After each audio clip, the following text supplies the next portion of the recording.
something else. That big mural, there's a lot happening. Whew.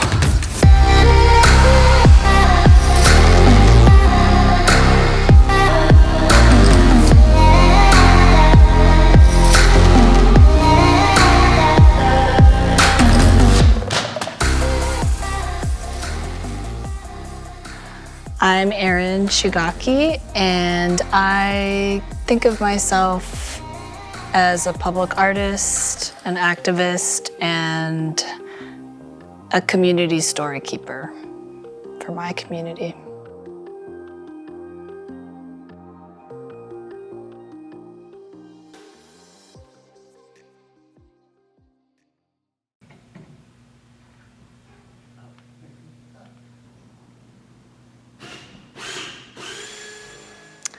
Well, we are in the newly built Kimball Elementary School on Beacon Hill in South Seattle.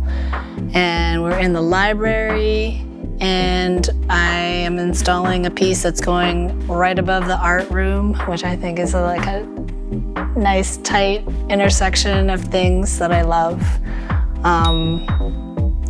And this is a really beloved elementary school. I know a lot of people who went here and just hold it really closely in their memories of schooling, which I think is so incredible, you know, as we're kind of in a moment where people are having failing confidence in our public school systems. And, you know, as a product of Seattle Public Schools myself, it's nice to be back in a place, you know, a beloved place where I think some good learning happens, according to the small children I've met who go here. I did a little meet and greet at one of their events, and I also gave them a little survey just to sort of ask what kinds of ideas they would want conveyed through the mural. Like, I didn't, you know, want to take anything super specific, but just sort of what the Kimball community means to them, what they love about Kimball. And I got like a stack. Like, the art teacher pushed it through to all the kids. And, well, you'll appreciate this. When I was at the meet and greet, I was sitting at a little table and I was handing out some posters that I had done before. And they were like, "Are you the artist? Are you the artist that's doing the mural? Oh my God, she's the artist." I was like, that's just nice, you know, to have that kind of love and admiration for people in the arts, you know? The only thing I literally took from them was they really, really wanted those cougars. So I got some cougars, but I just wanted to strongly communicate ideas of community and communication and care for each other. And those were the words that they had on there. But I thought that showing nature and, you know, like a little bit of a mystical aspect. There's a little bit of kind of shrine imagery, liberation imagery, in my opinion. And I'm not gonna heavily interpret it for them, because I think it can be a piece where they get lost a little bit and make up their own stories. That's my hope. So I was a little bit surprised that they picked me, to be honest. I was like, oh, I do pretty political work and you are choosing me to be in a grade school. All right, well, let me just see what this is about, you know? And, you know, it turns out that I do have an illustration background. So I thought that that would be an interesting aspect to bring into it. And I knew that I didn't want to just do like a rectangle, because I don't think that well in a rectangle. I need to have a little more movement. So yeah, it was just a bunch of sketching and then thinking about like old Japanese art that's influenced me. And I I'm really into the cloud as a symbol. I have a tattoo. One of my tattoos is a cloud as this life-giving force. And then I really started thinking about like those long gold screens that they were gold because there wasn't electric lighting in old Japanese houses, you know? So the gold helped to reflect whatever daylight. And they just always were sort of backgrounded with clouds. So that's kind of where my initial concept came from. And then I just knew that I wanted to add like little moments of magic. And the committee was like, yeah, okay, plexiglass colored discs, sure. But then I was like, God, with glass would be so much cooler, you know, just like the richness and the reflective properties. And I just happened to know a glass artist, Jobi Shimamura, who went to this school and was working in fused glass. So that's how I got her in on the project.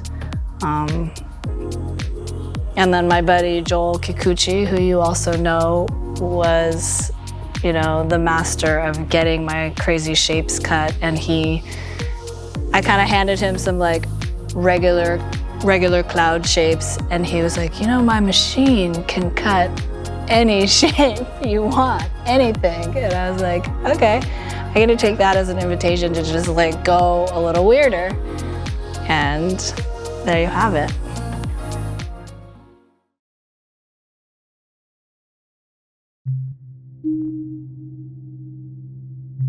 I was asked again by some staff of color at Bellevue College to put something up, and I was like, okay, but you know what I'm gonna say, because this happened before. And they were like, okay, we're ready. Like, let's see how it plays. Put up an image of these two children, one of my favorite Dorothea Lange images, and then put up my statement, because now I always do interpretation, it just without fail. And a couple days later, one of the college administrators, and heartbreakingly, an administrator of color, rocked up to it during daylight and whited it out with whiteout, like whited out the lines about Miller Freeman. And she got fired, and so did the president of the college.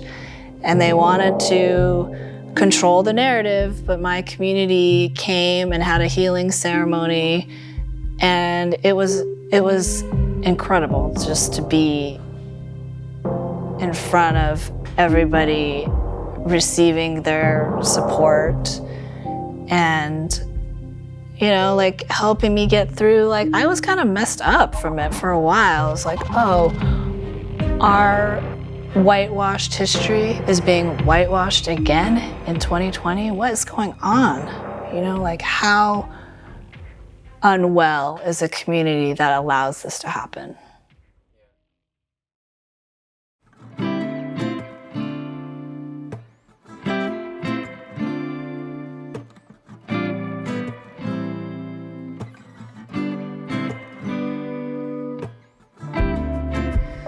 I think it's the answer.